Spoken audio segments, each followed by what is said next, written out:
beautiful Diane Lane and Richard Gere. Or Nicholas Sparks, of course, has had wonderful success with his books before, and then you've got Anne Peacock and John Romano. There you go. The screenplay. I don't know if there was a sort of combination for you, or whether there were certain things here you thought, I can do this. I think initially I responded to. Interesting. I'd been in London doing a play at the National, and I came back and I went, called my agents and said, I'm looking for a project, and then they sent me this thing, and they went, I don't know if you're going to like this because it's very different from anything you've done. And then I read it, and I went, this is different, and it's interesting because I should go back and read the original script now because we changed the script significantly. But there was something in it that I found appealing, or something in it that told me I should do this. And so I really couldn't begin. I can give language to it, but I think it was something along the lines that can be an act 2 in your life that you can change, that it's never too late, all of those lines. But I also think it was something about loss, that love and loss that I think affected me and I wanted to work on. We live in a time when box office is generally ruled by teenagers, and it's a very brave thing to make a movie like Bridges of Madison County or something that's got to give. And when you're dealing with two lovers who are over the age of 15, it's always that it's a brave decision. Mm-hmm. Well, I don't know whether that was even a discussion. How do we appeal to that young audience, or do we even go there because we really want to be true to the story of these two people? I think you have to just tell. Marketing people and other people could concern themselves with that sort of thing. My responsibility was, how do I assemble the best cast possible? How do I create a world and a landscape and a visual palette that allows this story to happen? Those are my concerns and rules and obligations. So I couldn't think about the other. But I know that there's a hunger for people. Art is, in some ways, viewing of art is very narcissistic. People always want to see themselves.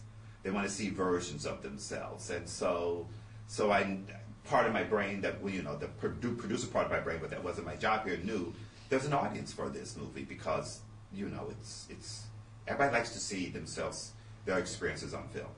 Variety, people who know a lot more about film than I do, and possibly even yourself, they said of the film itself that it's a sort of film, frankly, one either succumbs to or stubbornly resists. And that notion that you do kind of have to give yourself to this movie because, in a way, it completely enwraps itself in the genre and enwraps itself in that world. Absolutely. And I don't know whether that was something that you said, okay, this is exactly what it's about. Rather than trying to compromise and appeal to everybody, you should throw yourself deep in the water of this kind of story. Well, that's why, it's what was challenging and why I wanted to do it. I had never done anything this delicate and this fragile. And also it was a movie where, storytelling-wise, you're not watching a lot of events. You're watching two people reveal themselves to themselves. And I was fascinated by that. And I think that is thing. I think you can stand back.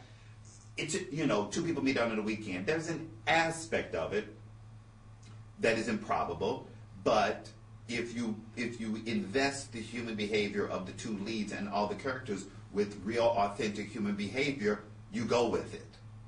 You go with it. And also, I think what I wanted to try to create was a very, very, very subtle sort of magic realism landscape, which was the town of Rodanthe, where hurricanes come and go, where landscapes look like the moon, where a house is poised there and look like it's been there for 200 years, and there's an angel weather vane on top of it.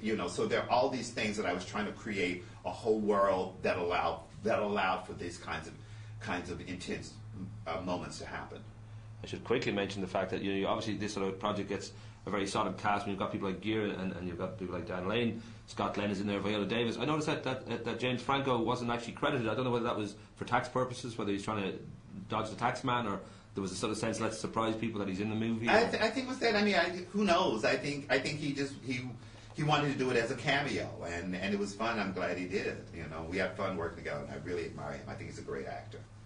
I was going to go through a little bit of your history, but I know my time is tight. You had your kind of screen debut of sorts. You wrote an episode of Trying Times in '89, and then you directed for the first time the Colored Museum in '91. But there was Lackawanna Blues that really put you on the map. And in terms of film, And I don't know whether that from that moment on, it's always been kind of a given that you'll move into sort of major features, or whether it's always been a struggle in all kind of careers like this to get ahead.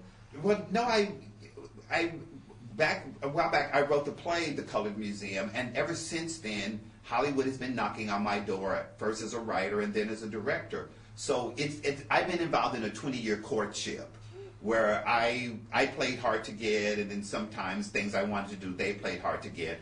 But I was always very reluctant because I didn't want to do it unless I knew it was just going to be about the work, and I didn't want to do it unless I knew it was going to be about something that I was going to be challenging or interesting, and I didn't want to do it for something that was deeply, I've